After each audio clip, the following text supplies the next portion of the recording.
Good morning, everyone. I hope you are doing well today. Welcome to our learning session. My name is Tsania Safira Putri, and in this video, we are going to learn about sentence types in English syntax. This topic is very important because sentences are the foundation of communication. Every time we speak or write in English, we use sentences to express our ideas. Therefore, understanding how sentences are formed will help us improve both our speaking and writing skills.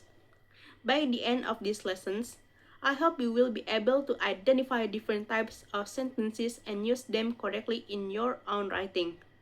Now, let's begin our lesson. Before we start, let's look at today's learning objective. After completing this lesson, you will be able to first, define what a sentence is. Second, identify sentence types based on their function. Third, distinguish sentence types based on the number of clauses. Finally, construct simple, compound, complex, and compound complex sentences correctly.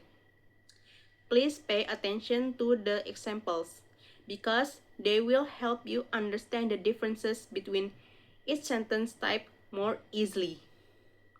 Now, let's move to the first topic. So, what is a sentence? A sentence is a group of words that expresses a complete thought. This means that when someone reads or hears the sentence, they can understand its complete meaning. Every sentence must contain at least a subject and a predicate, which includes the main verb. For example, the students study syntax. In this sentence, the student is the subject because it tells us who performs the action. The predicate is study syntax because it tells us what the subject does. A good sentence also begins with a capital letter and ends with the correct punctuation mark, such as a period, a question mark, or an exclamation mark. Without these elements, a group word may become only a phrase instead of a complete sentence. Now, let's discuss the first classification of sentence, which is based on their function. There are four types of sentences. The first is a declarative sentence.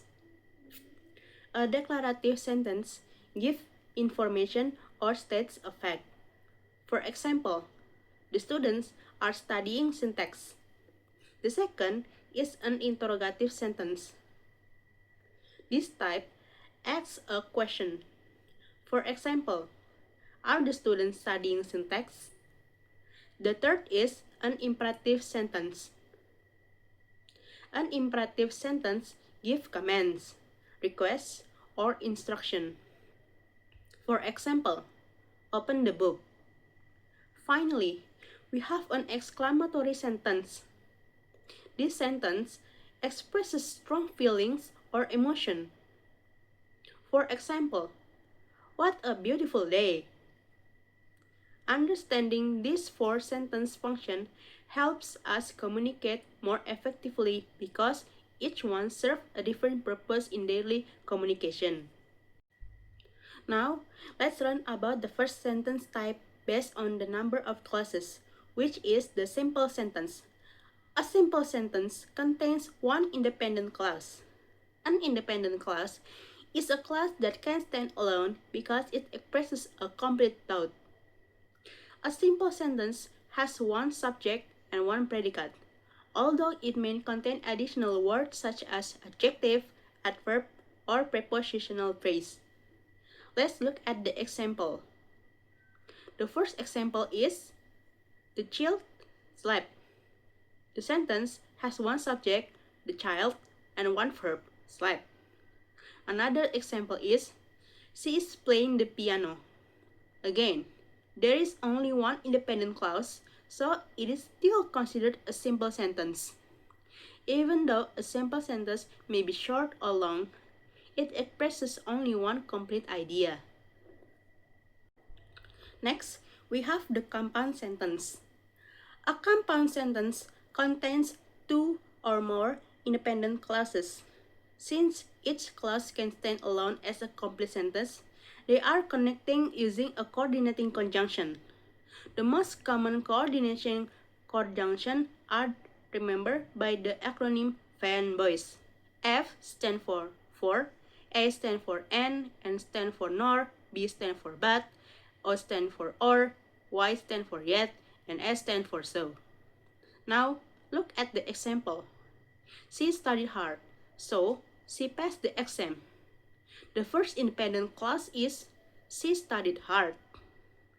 The second independent clause is she passed the exam. These two clauses are connected by the coordination conjunction so. Because it joins on two independent clauses, this sentence is called a compound sentence. Now, let's move on to the complex sentence. A complex sentence contains one independent clause and at least one dependent clause. Unlike an independent clause, a dependent clause cannot stand alone because it does not express a complete thought. It usually begins with a subordinating conjunction. Let's look at the example. Because she was sick, she stayed home. The dependent clause is because she was sick. It cannot stand alone because it leaves us wondering what happened next. The independent clause is she stayed home.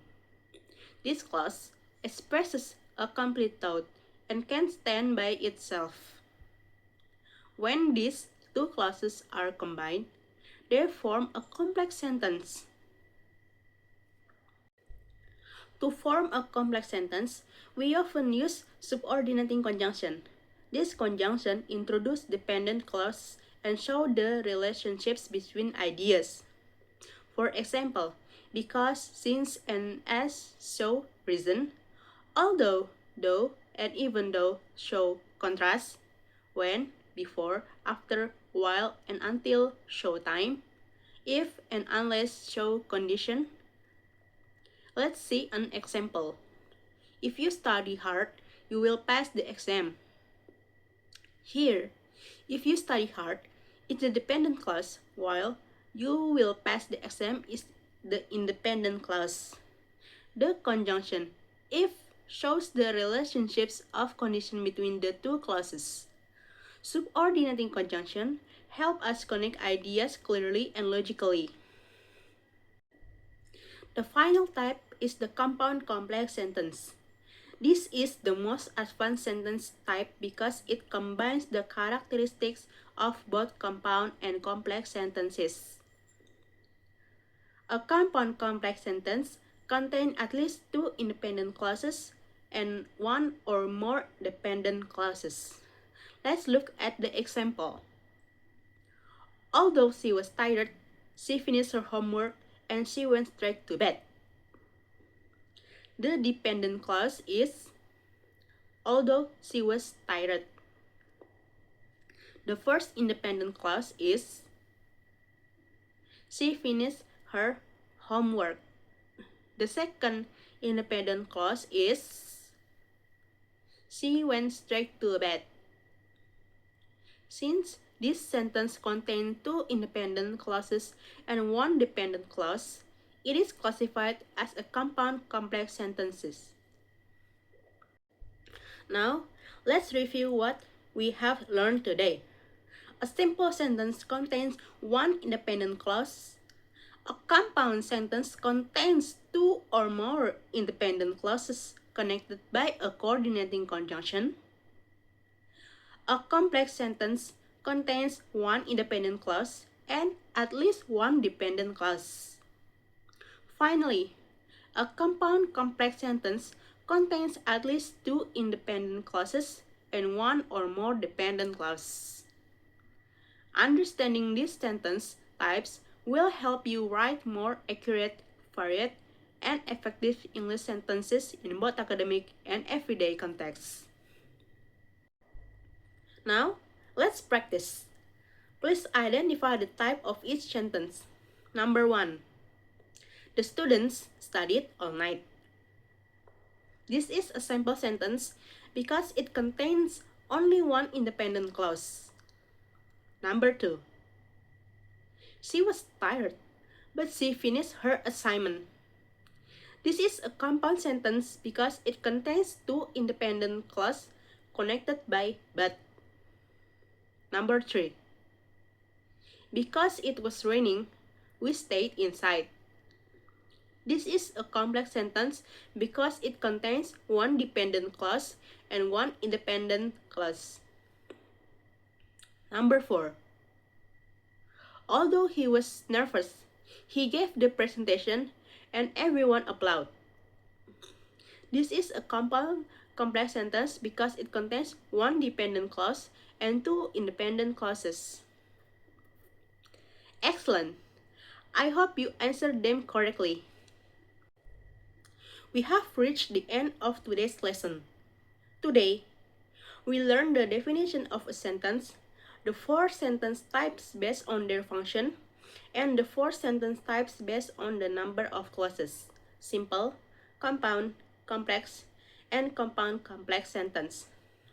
I encourage you to practice writing different sentence types because regular practice is the best way to improve your grammar and writing skills. Thank you very much for your attention. I hope this lesson has been helpful and easy to understand. See you in the next lesson. Have a wonderful day and goodbye.